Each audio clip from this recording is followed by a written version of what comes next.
nandito ang opinyon ng mga biktima at witness, kaya ayon sa isang kaanak, hindi sila papayag dito. Sana hindi ko maintindihan. At kung sa aming pamilya, hindi ko rin kaya. Kung pamilya nila dito ko, hindi ko rin kaya. Alam ko talagang hinahabol yung pangambala. Kahit saan ko magpunta. At yung lakas nilang makapangyayon nila ng mga tao. Kasi ito ay hindi ko naman gano'n. Malit na kakalaman. Mamaya alas ay isa dito ang ilang mga Filipino organization at mga human rights group para suportahan ang mga pamilya ng PJK victims na dumaranas ngayon ng harassment at ng trolling online. So sa ngayon, hindi pa natin tiyak ang mga susunod na hakbang ng sampo ng dating Pangulo habang iyan ay kanila pang pinag-uusapan. Pero ayon naman sa ICC kung sakaling may isang pa o ihalin na petisyon ang grupo ng dating Pangulo, ito ay tatanggapin. Kadalasan yan ay written form at kung aaksyonan o magbibigay ng petisyon ay hindi pwedeng pangunahan ang korte ayon yan sa tagapagsalita ng ICC style. Then, matanong ko lang, halimbawa, hindi ibigay ang assignment na hinihingi ni Atty. Harry Roque. Pwede pa rin ba siyang maging abogado o bahagi ng legal counsel ni dating Pangulong Duterte? Karen, for as long as walang extradition request para sa kanya, at kung saan dito, okay lang yun. Ikason pa natin. Ha? Ikason pa na. Kung tatanggapin sa kaisahan ng ICC dahil ayon kay Atty. Harry Roque, sa naman ay legal na nakapasok dito sa Netherlands. Pero sa kaukulang visa. Maaapekto naman sa courtesy of Kuan. sa magagaling nila sa Pilipinas ay pwede niyang ipagpatuloy ang kanyang practice at legal counsel ng dating Pangulo. Then, isang tanong na lang, nangdasilan ba na posible hindi pumayag ang ICC sa request ni Vice President Sara Duterte? Sa ngayon, Karen, hindi natin pwede talagang pangunahan yung korte, yung diskusyon ng ICC. Wala man nagpandayo. Wala may close man. Close. Inaprubahan yung naunang request. Nagbasa na lagi mo ba? Ha? Kumbaga ay confirmed legal counsel ng Pangulo. So inaasahan natin na pwede ganyan din yung mangyari kay Vice President Sara Duterte. Maraming salamat, Jen Fernandez Mag-uulat, live mula sa The Hague, Netherlands. Susuko. Isa ito ang mga sila po ng mga otoridad sakaling matapos sa inaasahan niya sa response mula sa PCB, Juan Tamares, Nelson Taylor, at Ilok War. Pinaliwanag naman ng liderato sa Reserve Cardi Dictionero na hindi pwede arestuhin ang sinumang senador sa loob ng Senado. Nagpapagawa, RG Cruz! Hindi lalaban sa senador sa sakaling arestuhin ng mga otoridad pagbubukas ng Juan Tamares sa kanyang International Criminal Court kaugnay ng plano sa biktima ng civil ng drug war sa lalo na administrasyon Duterte.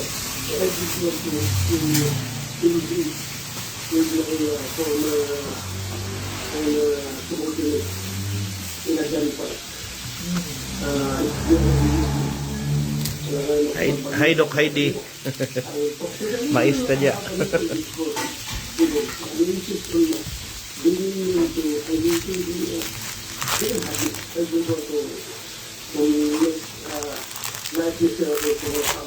Hindi nagalawa sa ang proteksyon ng Senado hanggang sa makakain ko ibigay sa kanya. Ako kayo?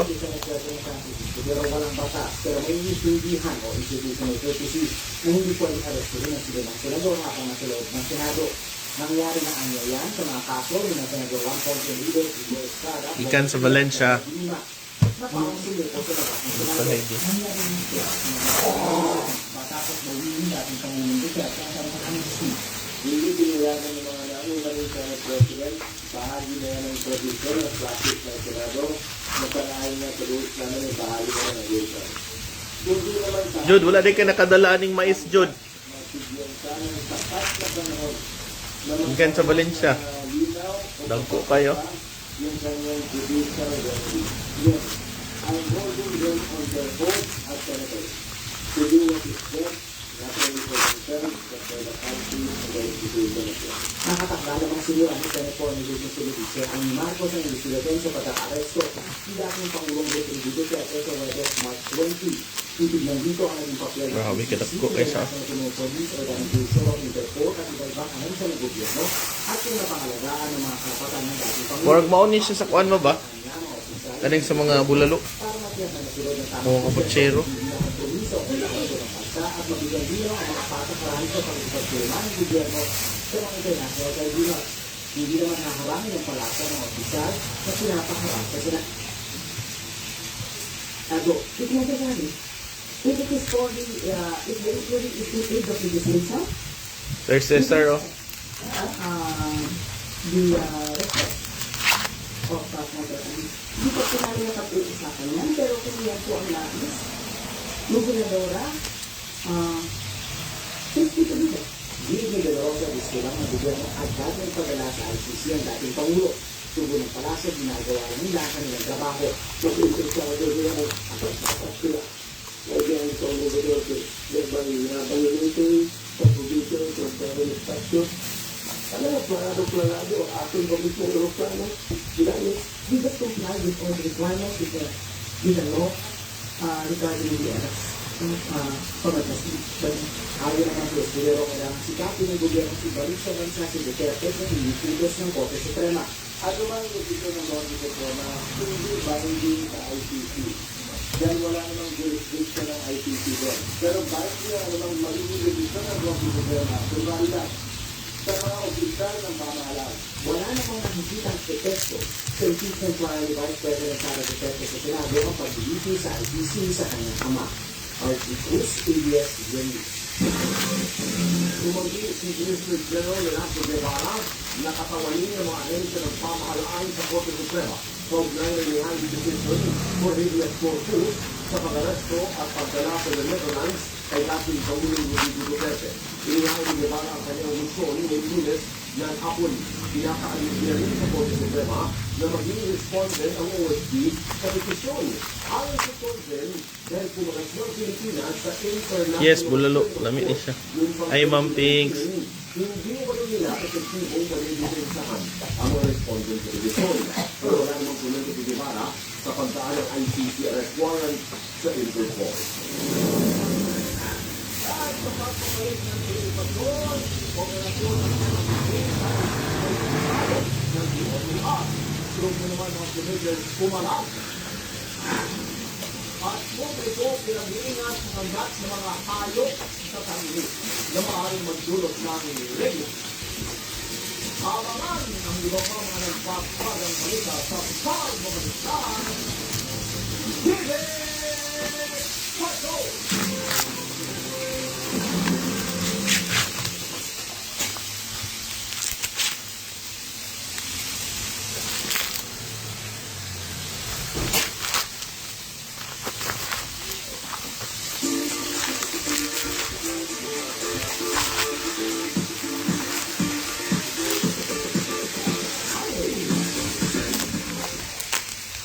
No worries, dahil ang yung saya, hindi saya.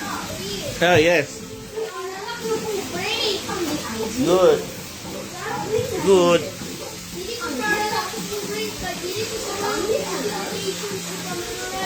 Ha?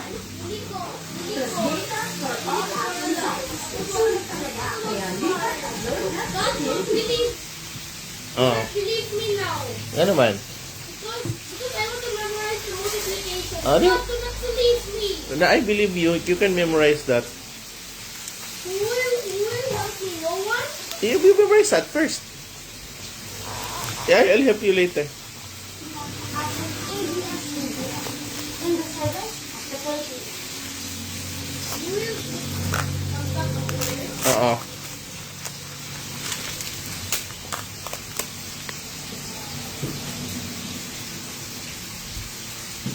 Yes, Ate Claire.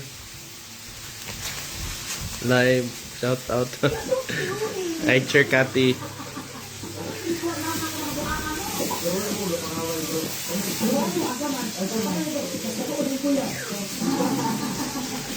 Makan ni ma. Dagan na ni or okay na na.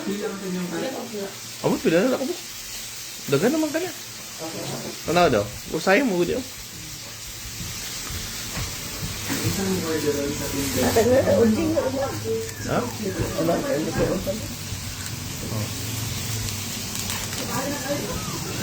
Ano pagbukal eh, ulog lahat.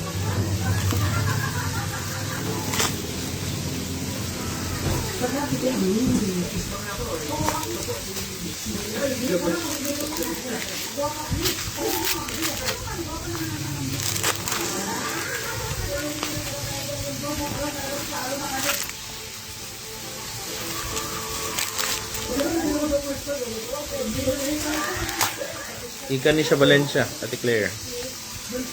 Dada kayo. Kapalit ko, ilabi ni Kapo. 35 Kapo. Sorry. Sweet corn.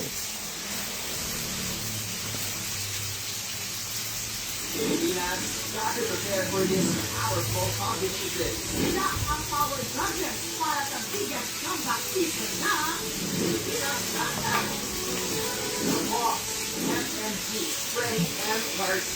Marami na akong nakita.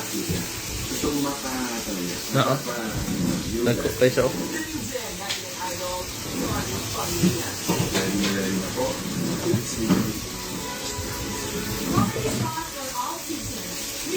Nagalaki bumot. Bland pag yun. I mean, yung standard, oh. So, show me what you can do. Hindi ko basta-basta binibigay yung score. Sub-Saharan Papasan. Excited ko mapanood ko yung mga. So, hindi sa akin. Kani, ilan na lang din ni ma? Ilang kulujing na din eh. Tagan pa niya eh. Pila pa niya kabuo. Tagan pa ba yun? Ay, nagan man sa sila stikas ba?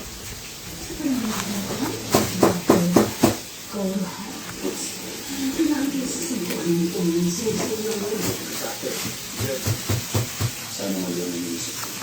Nakawala sa akin ang balita. Yung request na susunod.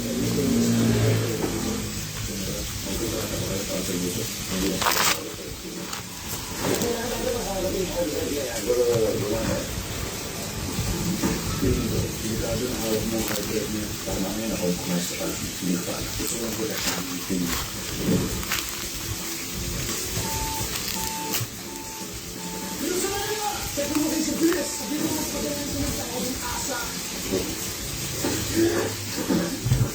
Naganon sila dito, di ba? Ma? Tagan mo mga kawan.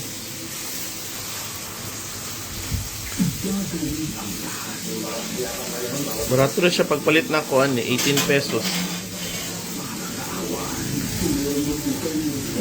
18 pesos lang sa per mais. Valencia.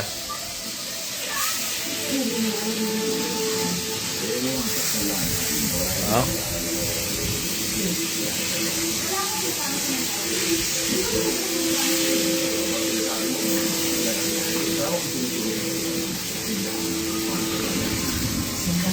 Teacher Joy. Oh, na Teacher Joy, oh.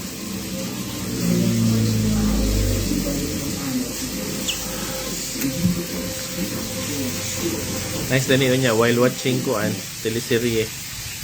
Taon din na is.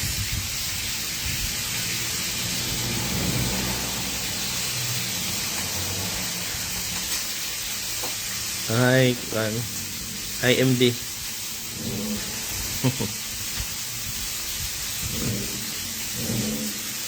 Pikason pa tani. Dili na siguro ba? Dili na ni. Igo man ka siya. No. Lutuon pa din ni unya. Lagi rod na rod oh. Dagko kay gikan Valencia.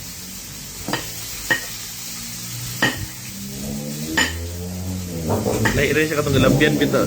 Lahi po ni siya katong galabyan lang sa mga dalan bitaw. Lahi po ni siya nga brand. Lahi po brand. Lahi po ni siya nga classic sweet corn. Dagko gyud kay siya.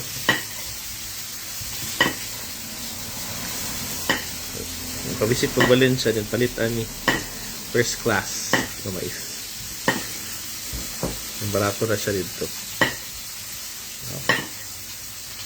Nice kayo ni siya for kuan. Healthy kayo nga mais. Healthy kayo gusto mo kaonin eh. Yan kay benefit.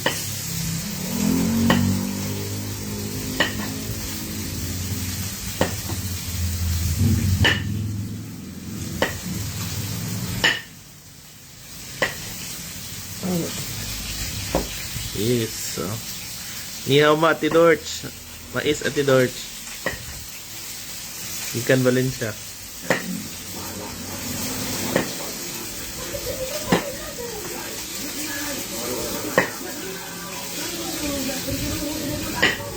Naik gid ang bukid nun. Grabe gid. Ang mga products dito. Grabe gid. Healthy kailang mga mais. Mais party nila.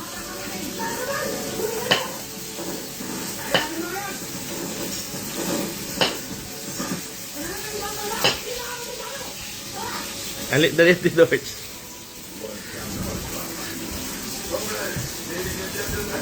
Tosh ang kini siya Ate Dorch.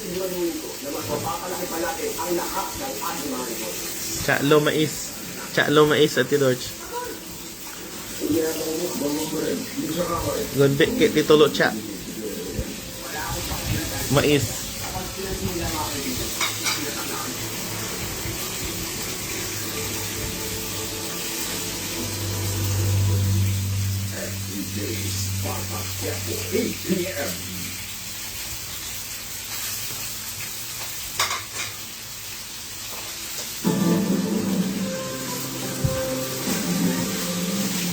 Okay na ni sa ila ba? Dagan pa ni. Mga napulo siguro ko. Siguro ito, napulo ba? Okay na lang. Padala na nato ni karon.